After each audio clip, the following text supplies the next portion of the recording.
In recent months, the U.S. Navy has found itself at the forefront of a conflict that has escalated rapidly in the Middle East. While most military operations around the world involve strategic maneuvering, modern technologies, and high-level diplomacy, the confrontation between the U.S. Navy and Iran has taken a new turn that no one could have predicted. The phrase, US Navy 69’d Iran, is being used increasingly in reference to the shocking military operations that have unfolded.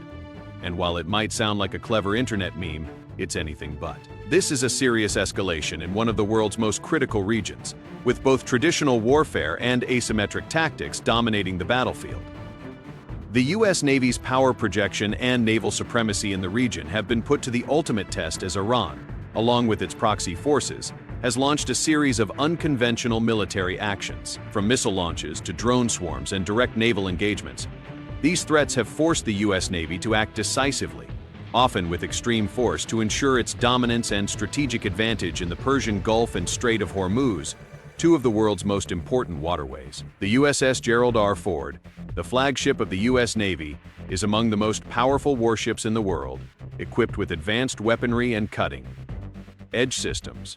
But even this state-of-the-art carrier wasn't immune to Iran's brazen attempts to challenge American naval supremacy. The USS Abraham Lincoln was also involved, deploying F-35 fighter jets and destroyers to defend against Iranian missile strikes and unmanned aerial threats. This event marked a series of significant incidents that had military analysts questioning the future of naval warfare, missile defense, and military strategy in the 21st century.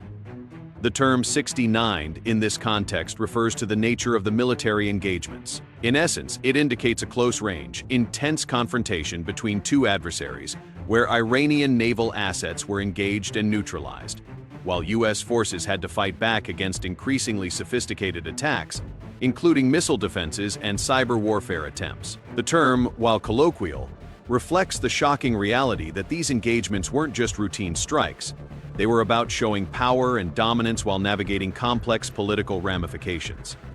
The background of the conflict stems from Iran's long-standing resistance against U.S. presence in the region. Iran has been known to target commercial vessels, oil tankers, and occasionally U.S. military assets in the region, using both militant groups and Iranian naval forces to challenge foreign powers. The immediate catalyst for the intensification of hostilities was the escalating tensions following an Iranian-backed missile strike that targeted U.S. bases in Iraq in early 2026, followed by Iranian threats to close the Strait of Hormuz, a major choke point for global oil shipments. But this time, the response from the U.S. Navy was swift and decisive.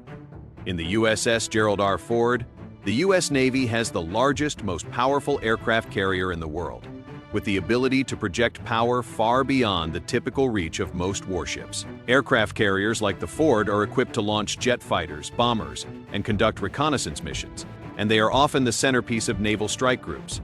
Yet, even such a formidable vessel wasn't immune to the challenges posed by Iran's increasingly aggressive tactics. One of the primary reasons for the rapid escalation was the nature of Iran's asymmetric warfare strategies. While the U.S. Navy has the capacity to destroy and neutralize conventional military forces in the region, Iran's reliance on missiles, drone strikes, and naval mines created a new type of challenge for American forces. This involved constant real-time intelligence gathering, anti-missile defense systems, and highly skilled fighter pilots from carrier-based aviation. The U.S. Navy had to adapt quickly, using a variety of countermeasures to neutralize Iranian threats, especially as missiles launched from Iranian warships were aimed directly at U.S. military assets stationed in the Persian Gulf.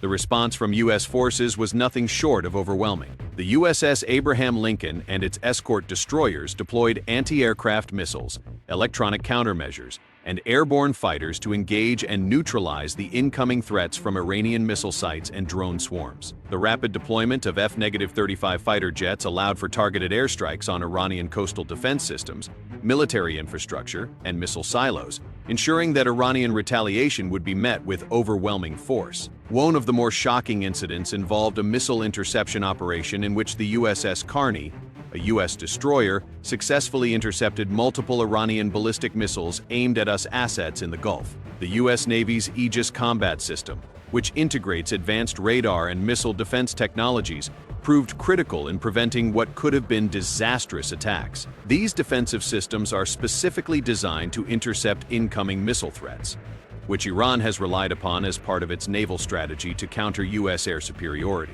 The military realities of these engagements demonstrated the limits of conventional naval doctrine and the growing importance of anti-missile defense and unmanned systems. The U.S. Navy's adaptability in using autonomous drones, airborne radar systems, and advanced laser weaponry to neutralize airborne threats is paving the way for a future where traditional naval battles might not take place in the form we are familiar with. Instead, battles are increasingly fought in the realm of electronic warfare, cyber attacks, and long-range precision strikes. For Iran, these events have been a wake-up call, highlighting the challenges they face against a technologically superior navy. While Iran continues to rely on smaller, fast-moving naval vessels, missile strikes, and proxy forces, the sheer might of the U.S. Navy and its strategic depth has become abundantly clear. This conflict has proven that U.S. military technology, from anti-missile systems to carrier-based aviation, gives it a unique operational advantage that is difficult for any adversary to overcome.